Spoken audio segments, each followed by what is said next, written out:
2026. This is the first time that it's been a second year on Some Timeline. All of Some Timeline as a podcast so far had existed within 2025. Now we're moving on. I had some technological issues, me and Seth, the producer of Some Timeline, at the end of the year with our host. So if for some reason you missed the episode with Chalky, please go back and listen to that afterwards. And he has an album out right now. It's on vinyl and, you know, all the other places where you can buy an album. So check that out. This week we have Allison Mick on, who just wrote a book called Humboldt Cut. That seems super fucking cool and a little bit spooky. So let's support that. Hey, we're still out here making stuff without AI. We're doing it. I'm excited. I'm about to go on a trip. Normally, I'm so excited. We're going to the Bahamas. I am excited. But what I was going to say is I'm so excited about my packing abilities, like the way I make things fit. I packed my snorkels in with all my food, just because the food didn't quite take up the whole suitcase. So I'm just kind of like, the snorkels don't fit that well and they're kind of a weird combo. So that's kind of hurting my feelings. This is true life. I'm a colonizer. Sorry. I feel really complicated about going to the Bahamas, but I should also feel complicated about living on this continent of Turtle Island. And I do. But I will say something positive about myself. I think that I've gotten to a place where I am really doing better at holding all of the complications, all of the pain and grief and shame, which, let's be honest, some shame makes sense. Some shame fits with my ancestry, with my, even though it's kind of like mandatory in a weird way, my enabling of the fossil fuel industry and of other systems. Hopefully we find a way through that. But in general, I'm doing a good, I'm saying something positive about myself. I'm doing a good job balancing all of the pain and grief with all of the kind of joy and like beauty that is being a being on planet Earth and part of the universe. I think that the way I'm holding all of that right now is better than ever, and the best is yet to come. So I'm going to the Bahamas with my family. That should be good and interesting. I do have some like, I'm a divorced child energy going into it. But that's what therapy does. I don't know what to tell you. I've been having all kinds of issues emotionally with family, both sides. Nothing too major, but things to work through, some childhood pain. I just saw Brontes Purnell on Instagram said, you want CPTSD to be interesting, but it's just so common that it's not. I love his Instagram. He's so funny. From the band Gravy Train. Little offshoots of all these topics, but these holidays were hard, and I think it's because partly like the year was so hard, so just being like, and a merry glimmery time to you felt like extra. The stress of like participating in gift giving and merriment felt a little heavy. But I will say what I do like about the Christmas time is that there is like in this Dickensian way an acknowledgement of deep sadness and loneliness and loss just because it's fucking winter also. So that's unavoidable. And charity, you know, there's kind of this feeling of like, I just was watching Christmas Carol. Of course, my version is a Muppet Christmas Carol. I actually watched it because my brother was playing with the Seattle Symphony with the movie, and that was really fun. Not to brag about Jake Seeley, but great musician. Check him out. His project is called Spontaneous Rex. You guys have always, it's like I think it's like a noise band or like prog rock, or I don't know what you call that, but it's really good. It's a little bit above my head. I'm giving you a lot of things to start off the year with. We got Chalky, we got Allison Mick, and we got Jake Seeley. But anyway, back to Christmas Carol. The part that gets to me is when, you know, Scrooge says, and if they're going to die, they better do it to decrease the surplus population. And then the ghost of Christmas Present says that back to him as Tiny Tim is dying. If he's going to die, he better do it and decrease the surplus population. And that like breaks Scrooge. And there's so much of that vibe going on in these dark fascist times of like, yeah, let them die. This is life. And it's just like, no, don't just let people die without lending out a hand. My God, the very basis of being human is to not just let people die. And we were supposed to take care of the weakest, and that's like the point of being strong. So if you have a strong immune system and you come to my hot yoga class super fucking sick, I'm talking about you partially. Okay, so holidays were hard. Charles Dickens is good. I did have a tweet or a thread or whatever that caused a little bit of a stir on the threads that I thought I would share with you guys. It was, sometimes I've heard the criticism that white people don't even like their own families, but in our defense, our families are white people. And some people loved it. Some people were like, oh shit, she just said that. And then some people were like, I'm so glad I'm not in your family. You're a betrayer of your race, all this stuff. If you know me, you do know I love my family. And, but I do think, and I know there's problems in all kinds of families. But I think the specific element of white families is that we are broken by the way that we have lost some of our humanity. Maybe through maybe we were born into that and maybe we're healing that, and that's great. But you don't just like live with privilege at other people's expenses without it chipping away at your love organs, whether that be your brain or your heart or your crotch or what. I don't know. There's just a lot of damage. I don't want to talk about crotches and families at the same time, but I will say that my yikes, why do I always go in some direction that I'm just like, wow, hated that. My listeners, if they're like me, also hated that. But you know what I mean? We're all human beings. And so you get the point that there's the problems with white families. Sometimes that's the whiteness. To people who said I'm betrayer of my own race or whatever, I don't understand like clinging to whiteness as something that you like or should be proud of, or because I guarantee you, I swear that I love myself more than anyone who is accusing me of hating myself or betraying my race or any of that. I really feel like I've had to heal from whiteness. Whiteness was basically invented as a concept for slavery so that white people could own slaves. That's not something I love to identify with. I just don't. I've read a lot about slavery, a lot of slave narratives. I've seen the damage it's done through generations. I've got a pretty hard stance on slavery at this point, and I think that it is a net negative. And I really want in the future and now for Black people and other people of color to be able to be much more liberated and free. And I just want everyone, including myself, to get out of their way so that they can just be alive, because being alive is so great. So we should probably get rid of fascism so that we can all just be alive and love our families with pure open hearts without fear of betrayal. Again, betrayal is a thing, always happens on some level, but the brokenness and sicknesses of our society are next level at this time, I would say. So since we're already talking about grieving and fascism, I'm also going to throw in one more negative thing that I have felt recently, which is, as you probably have known if you listen to my last episodes, I've been sowing wildflowers everywhere around my building. And my biggest little field of poppies and arroyo lupine were doing so great after the rain. I was so excited. And then I walked out the other day, beautiful sunshiny day. And as I always do, I'm like, I'm going to go check on my flowers that I've grown from seed.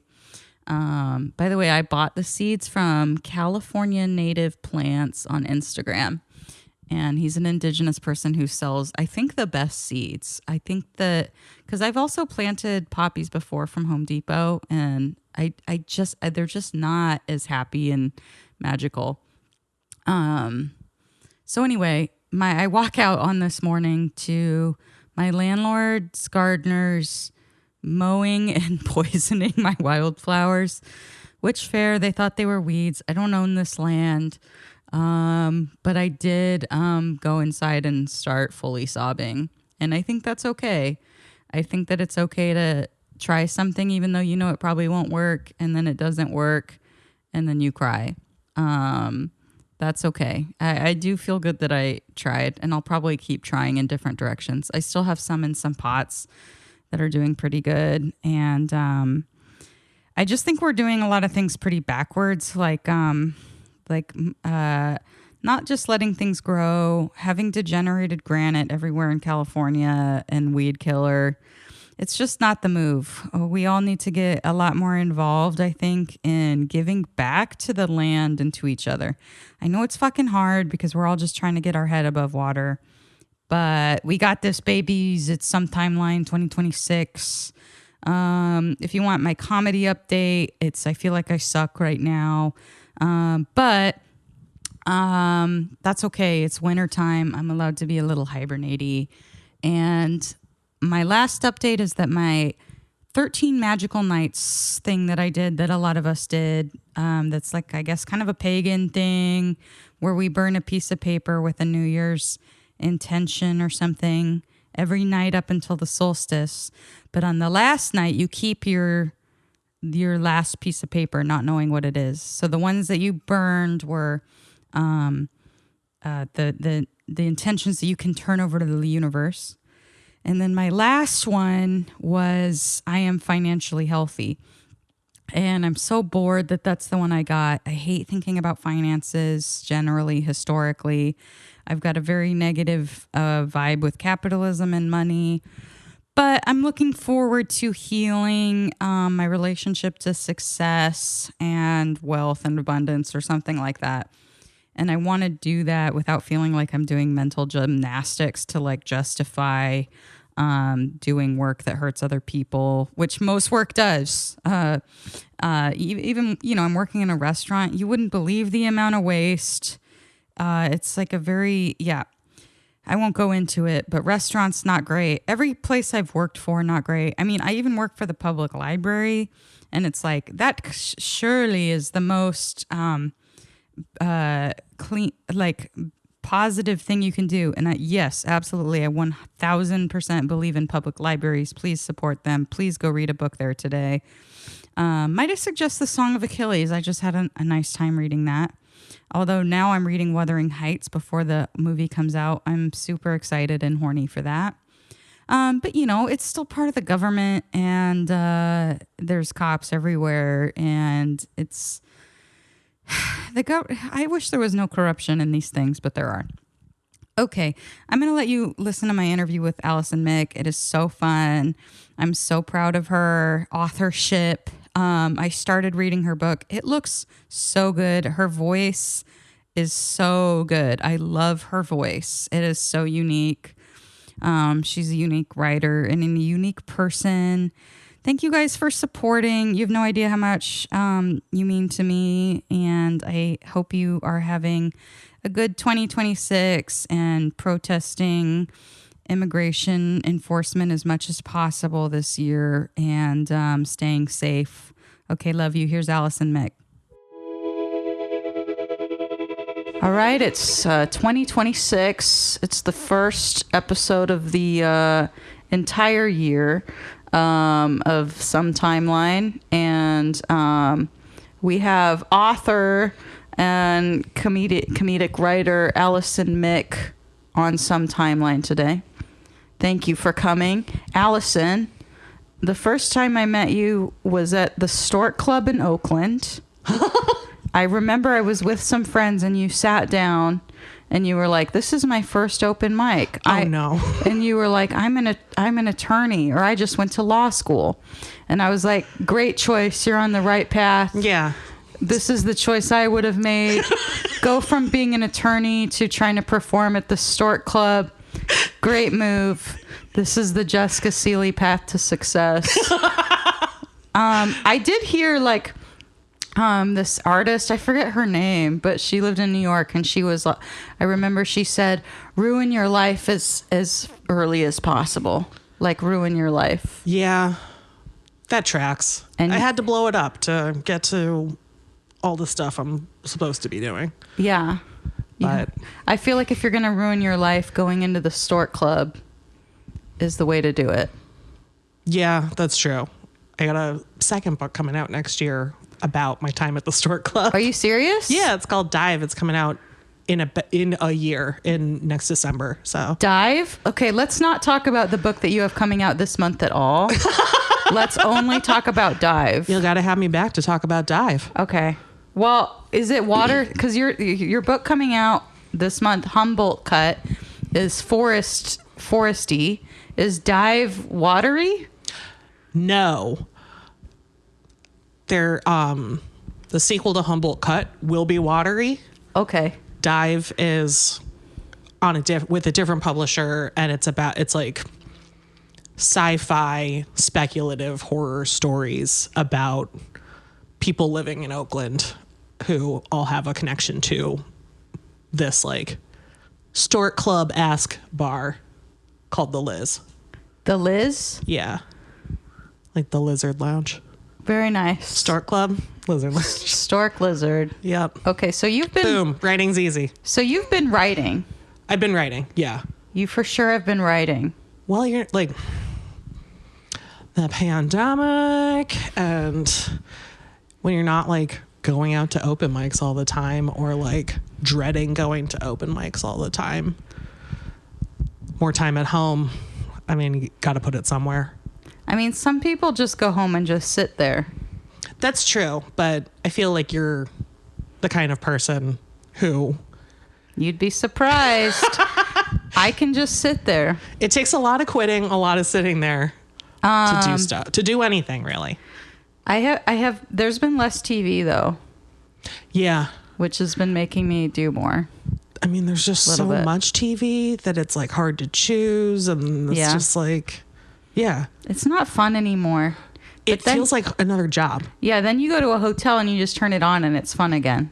Yeah, just like watching a Forensic Files marathon in a too cold room is... You're like, this is what TV is supposed to be. You turn the temperature up and then it goes back down in like an hour. Yeah. You know what I love is a hotel you can open the window. I don't know that I've ever stayed in one that lets you open the window. The older hotels all have windows. Ooh. Yeah, I love that because for airflow. Oh, not for suicide. No. Well, all right. No, they're usually not tall enough buildings like these. Okay. What I'm talking about here. That makes sense. I was going to tell a story, but I'm pretty sure I told it on the last episode. I haven't heard it. Well, it's just about trying to commit suicide from too low of places. That there was this one. I'm positive I told this story in the last episode, so we'll cut this out, I think. But it's this guy was in love with this girl that lived down the hallway in my dorms, and they were high school sweethearts, and then she's in college, so she's sleeping around. He's devastated, and he was on this ledge where the drop was like 3 feet. He was just trying to make a point, or no, he was like breathing like, I'm about to do this. Oh wow. Like, yeah. And I was like, no, stop your ankle. She's not worth it. Save your tendons. She slept with the guy that I was seeing too. Oh, damn. And he had a really long face. In my memory, his face is like Mac Tonight. Like just keeps going. Mac Tonight, exactly. You dated Mac Tonight in college? I wish he was as hot as Mac Tonight. When I was a kid, I loved Mac Tonight. Really? Yeah, because by the way, for our younger viewers, Mac Tonight was a McDonald's mascot for a while. Yeah, just for like a hot second. But in one of the McDonald's that I went to as a kid, and this is when my parents are still married. So everything from before when my parents were still married, I'm like, I love that. I love Mac Tonight. You know what they don't do anymore? Keep my parents together. Ever since they got rid of Mac Tonight. All downhill since there. But they had like a Mac Tonight at a piano, like a big Mac Tonight guy. At the McDonald's? Yeah. Like in the play place or like? I don't know if it was just a statue or an animatronic or I think it was just a statue, but I was like. Yeah, they used to just have like those plexiglass, like the Ronald McDonald that you. Right. But when I was a kid though, I was really into all animatronics. Yeah. I loved Chuck E. Cheese. Like everyone's like, oh, the games were fun, but the show was lame. The show was awesome. You were there for the show. I was like, it's showtime, baby. Chuck E. Cheese. It's showtime. Charles Entertainment Cheese. Maybe I should have a show where I have animatronics around me. And it's all scripted, but I'm bantering with them like it's live. We got to get a budget for this. We got to hop a fence at Henson Studios. I know, which they've sold. They got rid of the big Kermit dressed as Charlie Chaplin that was atop the studio, which is really sad because it used to be Charlie Chaplin's studio. Oh, that's the one they just sold to John Mayer? Did they sell it to John Mayer? That's devastating. John Mayer and Mick G. I've heard he sucks. Who did I hear he was dating? Oh, Jessica Simpson. I didn't realize Jessica Simpson dated John Mayer. Isn't she still dated? Wait, recently? No, this is from her book. Oh, okay. But Got it. I heard he sucks. A man in the entertainment industry sucks. Mothers, be good to your daughters. Body is a wonderland. I do like that era of songs, though, of the like fucking high school hallway pop. Yeah, you're beautiful. You're beautiful. All that shit would get to me. You know what really got to me when I was in high school, just in terms of fantasizing about boyfriends that I would have? Yeah. Is if I lay here, if I just lay here, would you lie with me? Was that song on the Twilight soundtrack? Because it feels very like Twilight coded. I don't know that it was. I'm like imagining you're like everyone in Washington's high school experience is like Twilight. You're laying there just like, oh, I wish there was a vampire next to me. I honestly wished that was my, like when I was in high school, I was like, I wished that would be the thing that happened. But I just kind of lived in a kind of boring farming town with no vampires. But my first AOL chat name was like Vampire Girl 70s, whatever. And I was always like trying to flirt with like men, but they wouldn't even go for it. Like I couldn't even get creeped on in the chat rooms. I was too weird. Yeah. I was like, I'm a vampire. And pedophiles were like, no, thank you. They're like, you're a little old for me. They're like, I like it when I'm the vampire. If anyone's preying on any life force, it's going to be me. Thank you so much. Well, I guess speaking of preying on life forces, I want to get into, I want to talk about Humboldt Cut. Okay. A little bit. Yeah. So you wrote a horror, you're in the woods. This is all I know. Yeah, it's about Humboldt County and the logging industry and all like it's like a haunted house story, but the woods are the house. Yeah, they're like the woods are pissed after everything we've done to them. Fair enough. Like, they should be. Fair enough. And I do get a spooky feeling, kind of anywhere in America right now.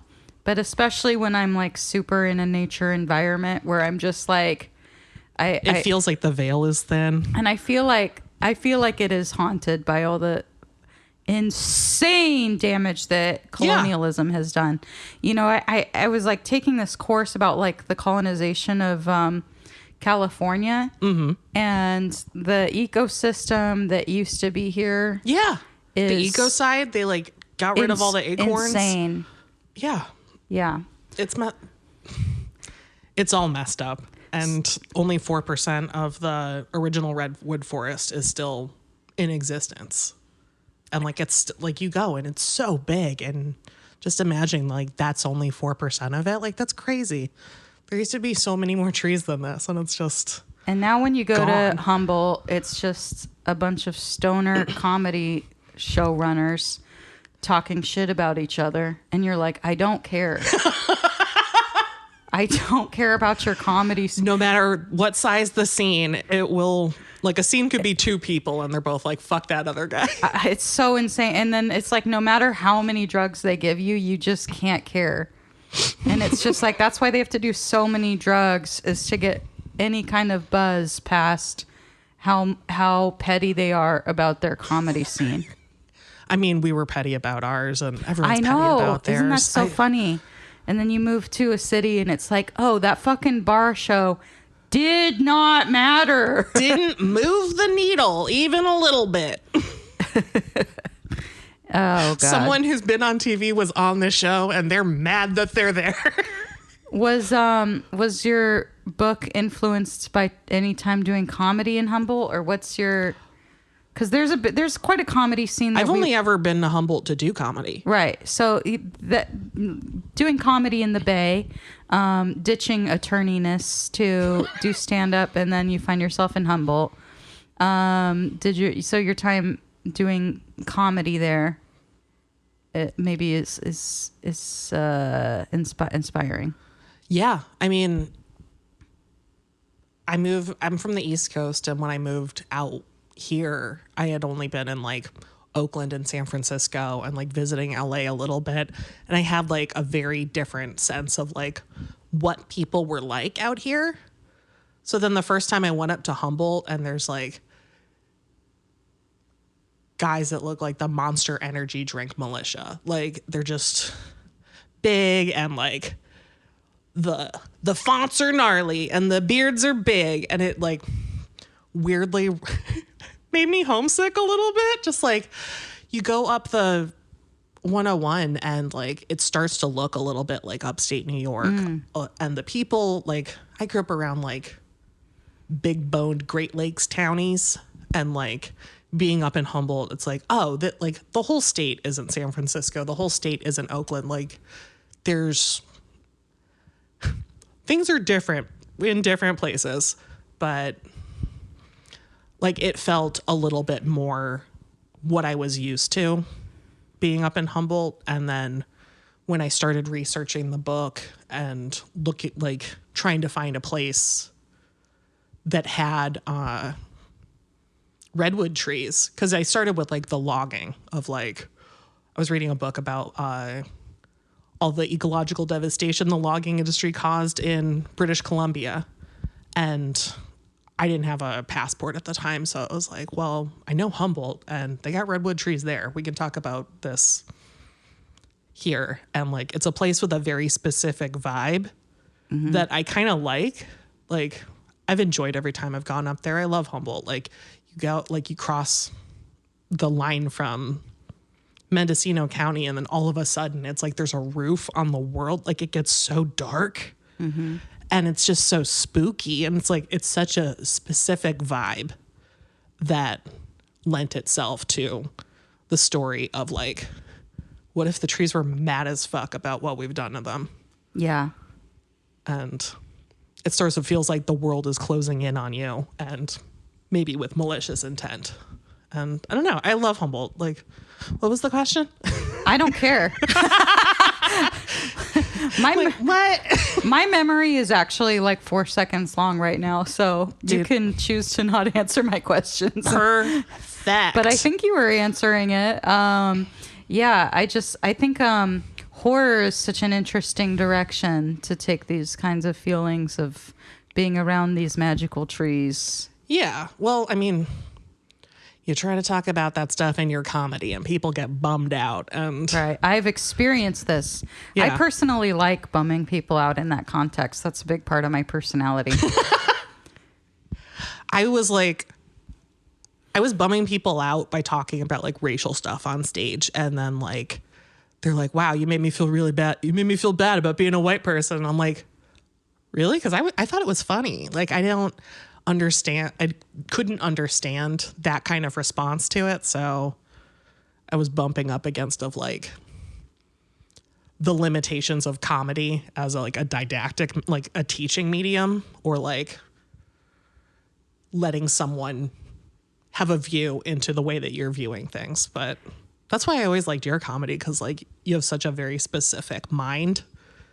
That a beautiful mind. You have a beautiful mind, and you would say things that was never the thing I expected you to say, and it just like tickled the novelty seeking part of my brain so much to like be around you. That's so nice to say. I do feel what you're saying, and that I need some different outlets for some different.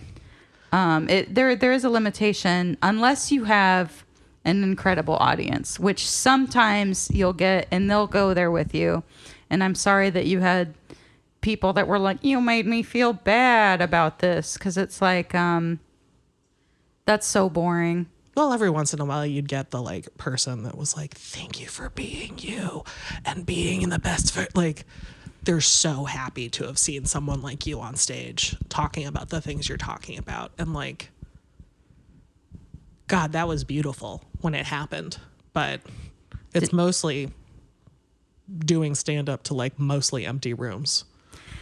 Yeah, I mean, or it was because I was bad at it. No, I heard Fran Lebowitz. She was talking about the AIDS epidemic, and like not only did it kill like so many incredible artists, but also like so much incredible audience. Yeah, that's like AIDS. The people who would encourage those great artists. Yeah, and yeah, like because AIDS took out obviously the coolest people first. Yeah, the people that like fucked and did drugs and were intellectuals and all this stuff. And I would say that like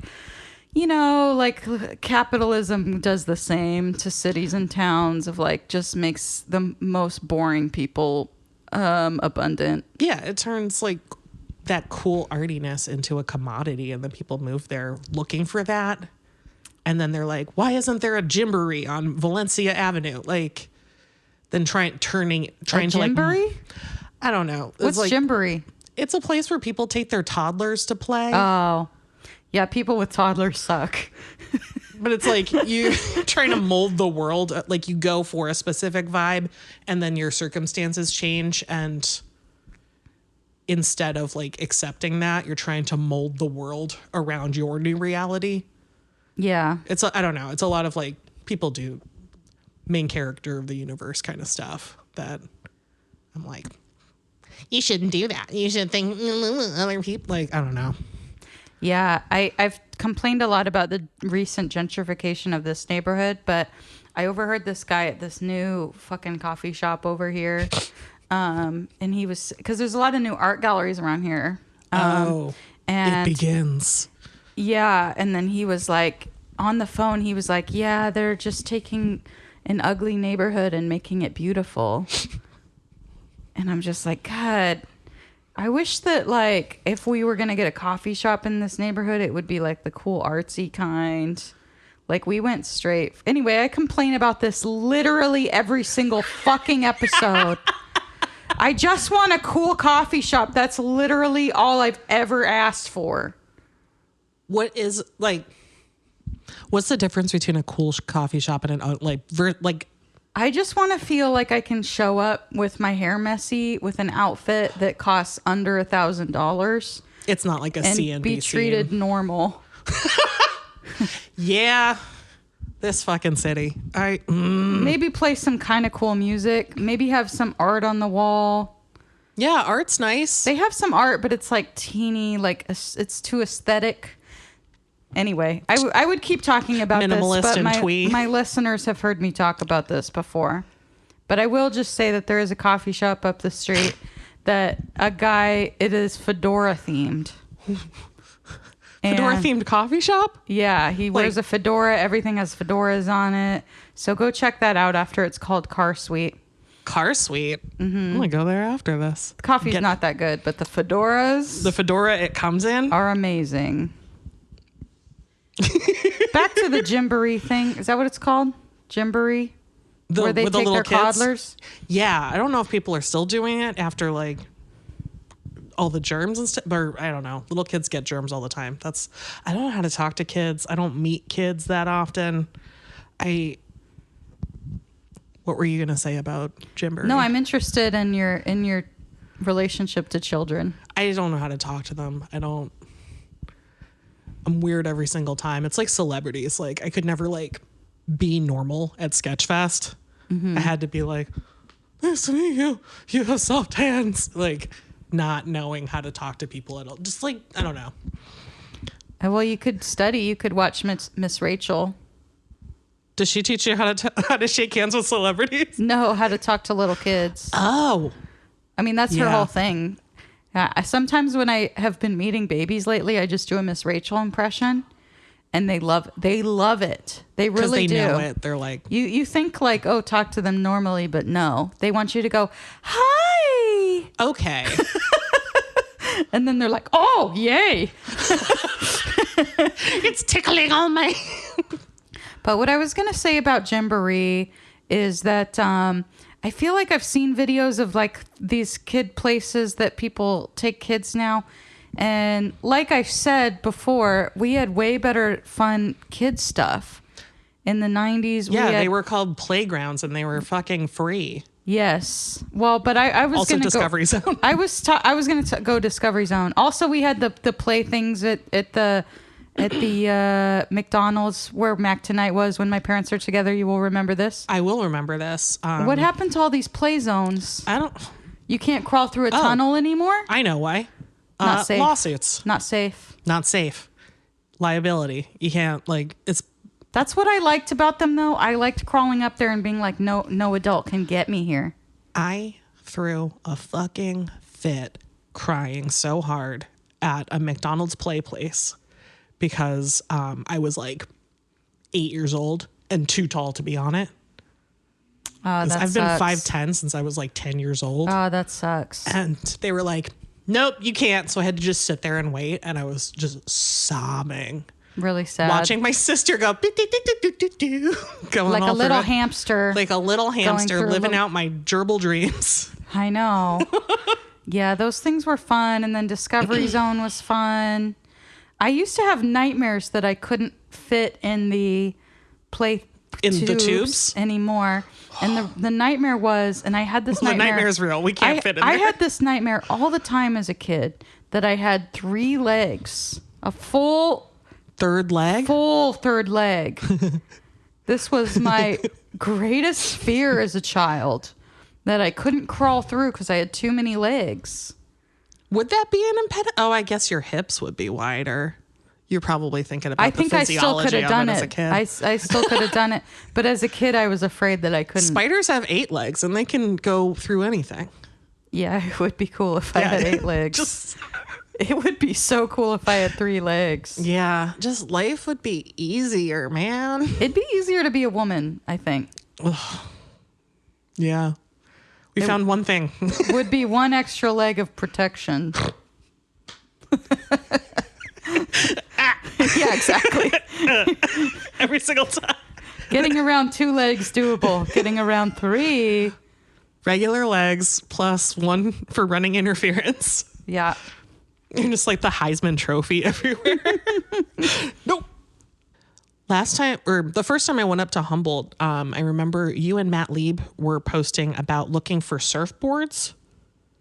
Yeah. To go surfing. Yeah. Did you find them and did you go surfing? And we went surfing. There was a really bad shore break, so it wasn't a very good surf sesh, but we did do it and it did wipe us out. Yeah. Was it really cold? I don't go in the water. I think we had wetsuits. That makes sense. Yeah, we had wetsuits, so I think it wasn't so bad. And I think it was like the middle of summer. But I remember that night, like me and Matt and Johan, you know how you can see the stars so beautiful up there? Yes. I remember we were just like screaming at the stars like, oh, you fuck you, stars. Yeah, exactly. Was this outside Dr. Foxmeat's house at the party? Yeah. I remember this. And then we were just like, who do you think you are? You think you're better than me? Like to the Milky Way. I do remember that. Yeah. I was like a little baby comic, like, oh God, they're so funny. Yeah, but we're just extremely mentally ill. So say we all. A beautiful mind. Beautiful mind full of stars. I do sometimes think about dementia and how I have this theory. How it can come for anyone. Well, in my family, pretty much every woman. And I have this theory that everyone I know who's had dementia, including celebrities, all have really big personalities. Think about Wendy Williams. Oh, yeah. Well, Wendy Williams, nutty personality. And that's what made her so funny. It's like, what is she going to say? It's going to be wild. Yeah. It's going to be really different. And how you can't really tell when someone like that starts getting dementia because they're already such a personality. Yeah, like how would you be able to tell if like Tracy Morgan? Right, exactly. And Yeah. I feel that for me, having a personality is just an early stage of dementia. The coolest stage. By the way, I looked it up recently. Did you know stage 1 of dementia just says normal? And then I'm like, why is it stage 1? I feel like that's the stage 1 of every disease, right? Yeah, nothing's happening. And then I'm like, why wouldn't it be you don't have it? Yeah. That should be 0, not 1. Yeah.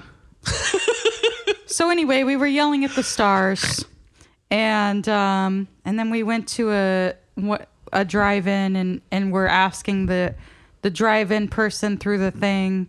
You see these fucking stars? Yeah, we were asking, why must we die? Why though? What was their answer? They were like, please order, please God, please order or leave. Do you want your ticket to see Twilight or not? Oh, drive through. Never mind. Yeah, but I like that they would be selling Twilight tickets They're selling too. So is Twilight an influence on you? Because it's come up a few times. It's winter and it's raining and it's on the brain. Twilight's on the brain. Did you read it when it came out? Sure did. Did you watch the movies? Sure have. You're into them. I mean, it's been so long that it's been like I've been able to go through like the whole like, oh, they're cringe, whatever. It's like, no, I'm actually kind of enjoying making fun of this. I've been watched it so many times to make fun of it that now I cannot. Now I know these movies shot for shot. And now I'm just like slowly working my way towards having a normal relationship with the Twilight movies. So when you first read or watched it, were you into it in a sincere way? My mom was really into them and she Okay. was like, you got to read these books. And they are super addictive. Like she gave me the 2nd, 3rd, and 4th books for like Thanksgiving or for Christmas. And then I spent the next like 6 days reading them all. Just like back to back to back, Oh, wow. staying up all night. Like, Were you like into it? Like, what did it make you horny? no, You weren't like it's not that more well written. romanticized. So. I feel that way about every like horny book. I'm like, it's not well written enough for this. Yeah. It's not well written enough for my pussy. I swear to God. My pussy needs some prose. It honestly does. And because it's so sad because I'm like, I love fantasy books and I love horny. Have you read any like monster fucker romance? No. Those, they're very well written. Like which ones? There is the Bargainer Demon series where they just keep they like bargain. They sell these white women to monsters and then they fuck the monsters. And it's Whoa. pretty great. Whoa. The dragon has, did you know that snakes have 2 dicks? Whoa. Snakes and lizards have 2 dicks. Learned that in the dragon I mean, book. they kind of have that energy. No arms, 2 dicks. No arms, 0 arms, 0 legs, 2 dicks, no problem. I saw a snake recently at Griffith Park and it was just like cruising, like Making my way uptown through the forest. it had like the chillest energy and it was just, slithering in front of us. Was this like in the summertime? I was kind of attracted to it. Yeah. It's a good snake. It was just like carried itself very well. I could see myself. He had 2 dick energy. I could see myself in another lifetime getting into some furry-esque. I was working on they're called scalies. Okay, scalies? Scalies. Yeah, I'm a scaly, I think. I was working on this like children's dragon show that got canceled before we finished an episode. And I was learning from the artists about like, oh, have you heard of scalies? And I was like, what? And they're like, there's tons of scaly fan fiction about these dragons in these middle grade books written for 8 to 12-year-olds. They're like, but what if they were all kissing each other? I mean, what is it about women's romance novels or like fantasy, sexy novels where it's like, what is it with us that we want a snake or a monster or like a wolf man or like a... I don't know. It feels like the danger of dating men divorced from the actual like man. Right. Or I don't know. The converse of it could kind of be like, why are so many like straight women into heated rivalry and like guy stuff? Where it's like, oh man, like one of them's not even looming over the other one, or like there's no danger in it because they're at like a very equal level. I do love a love triangle. I do love a love triangle. You know what has a love triangle is Twilight. Oh yeah, that's true. Ew. It's just too silly for me. It's really stupid. But have you seen and read? I watched the movies. Okay. And I think I read one of the books, but I don't think I got into it young enough because there was a sweet spot when I was like in middle school where that I think that it would have hit.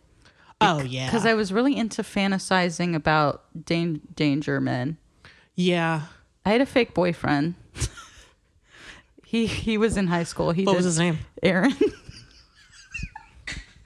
It's good. I wrote him.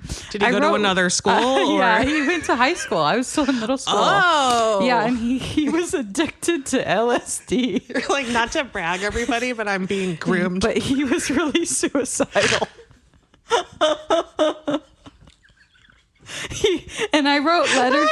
I was like, he's like a Byronic hero of your own making. I was like, I'm so worried about Aaron.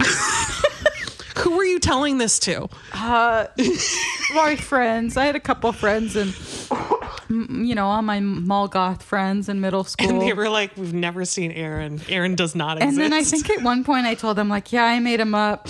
And then I went back to them and I was like, no, actually I didn't.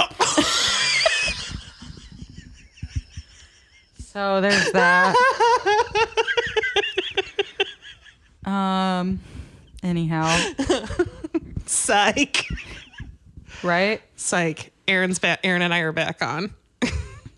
Aaron's back. He's doing if better. only you had the Twilight books then. He needs me. I'll tell you what.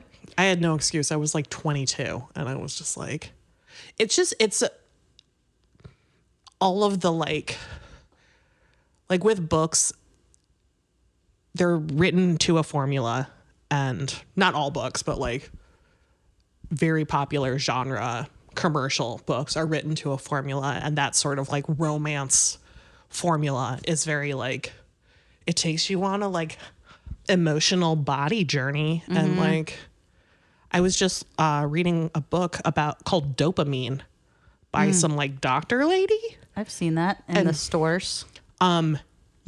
That's why I've been thinking about Twilight so much, because she's talking about how she was like dopamine addicted to the Twilight books. And she was like, and then the more I read them, like I already knew what was coming. So I just like wasn't getting the high anymore. So I started reading fan fiction, and like she's talking about like being addicted to the Twilight novels. And yeah, I mean, I binged them.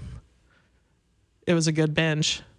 Not the worst thing to be addicted to. Yeah. It's like, oh no, books. There was this one girl in high school that read too much. I was like everyone in the high school agreed that she read too much. I was like, you got to stop reading. It's too much. Wait, did she read while walking? Because I feel like she did. When I see people do that, I'm like, It Man, gets fuck you. It gets Like, to a point where it's like, yeah, come on. That's not for you. yeah. And if I don't know, Don't read Allison's book while walking. don't read it while walking. You'll run into a tree, and that tree will eat you.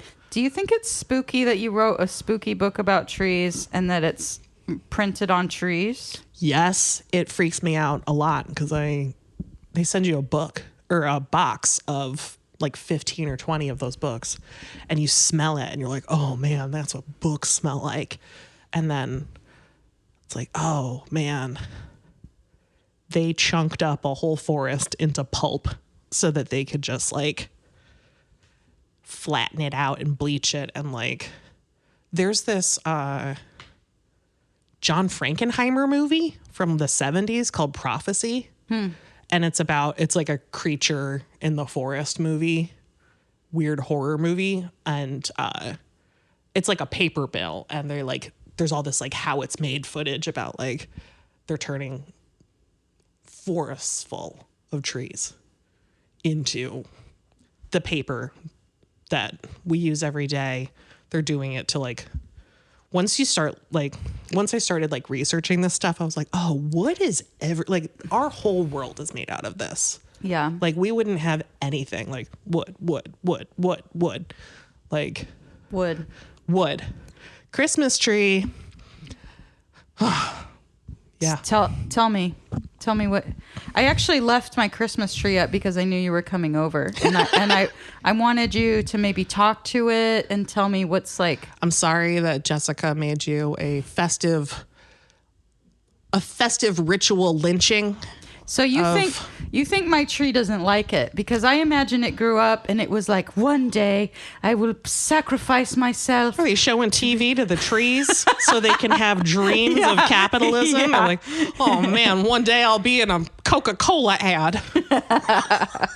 No, I do feel conflicted about it, but then I get sad when I don't have it during Christmas. Yeah. But maybe next year I'll get a different kind of thing.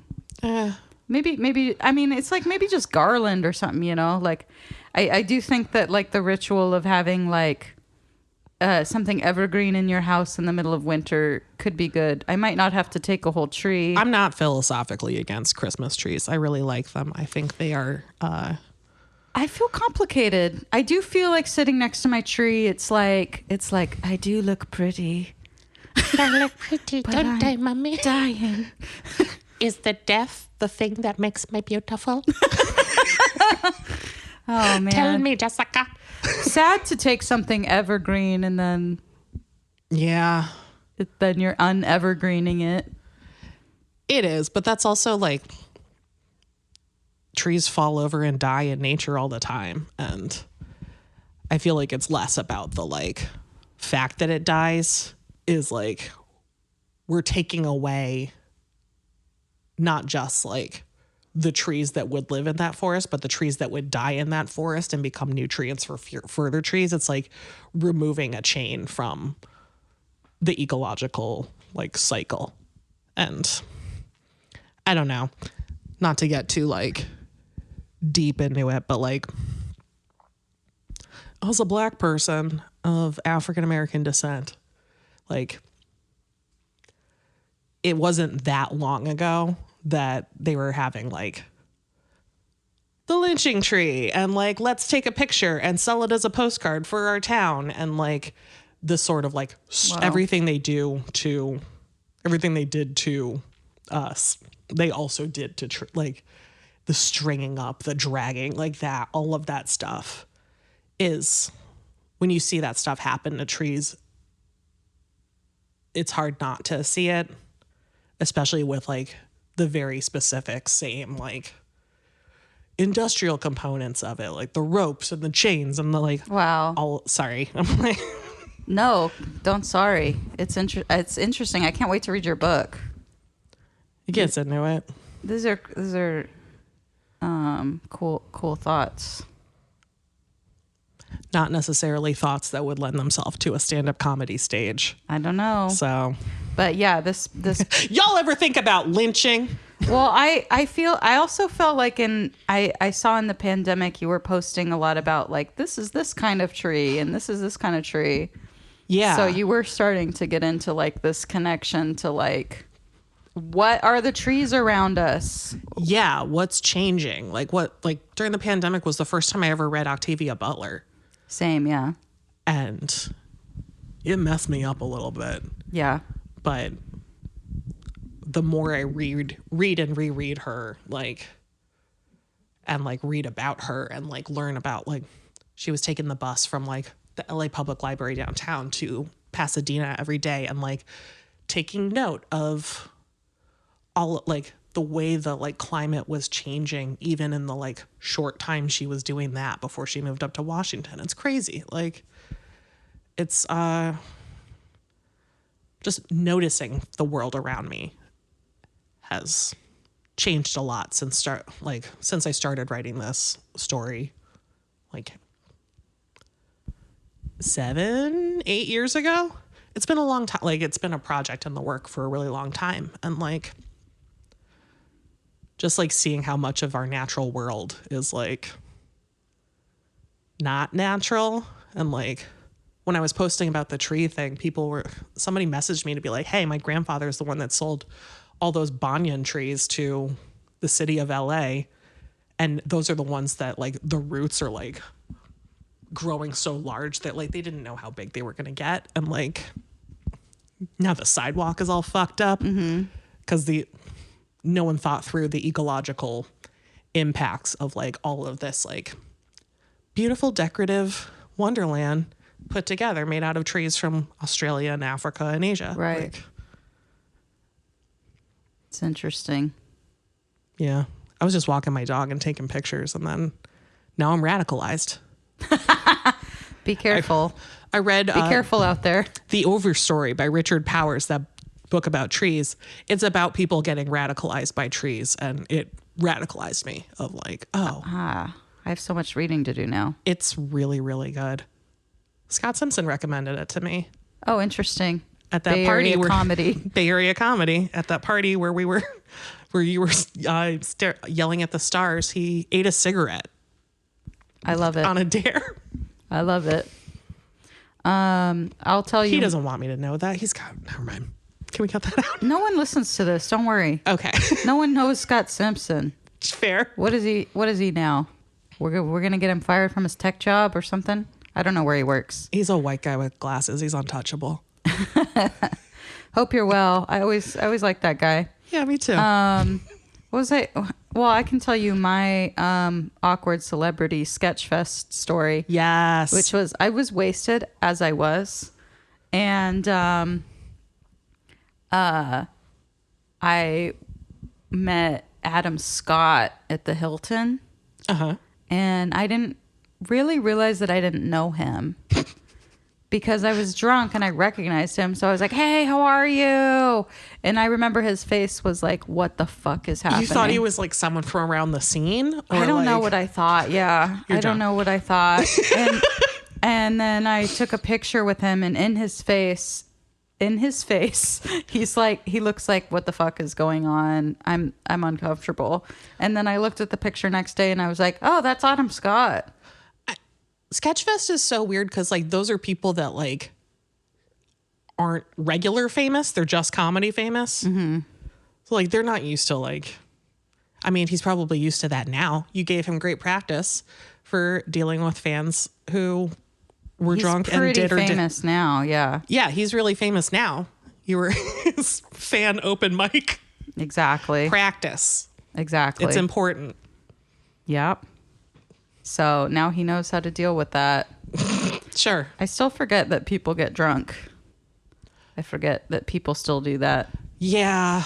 So people still have to deal with drunk people. In cities where not everyone drives, or like, I don't know. The specific mental illness that made us all do stand-up comedy is now leading a lot of us towards like sobriety and wellness journeys. There are people who haven't gone on those journeys yet. They're having a great time being drunk. Wow. Hope you're staying safe out there. People have probably thrown back multiple shots since they started listening to this episode. Ooh. They're like, you know what I like to do? I like to put on Jessica Seeley's podcast and then get fucked up. That's why it's good that you tell the story, different stories each time, because that's part, like if I was making a drinking game around it. Right. If she mentions the coffee shop, finish your drink. I know, right? God. So, Seth, the producer, brought these snacks back from Hawaii from the Crack Seed stores.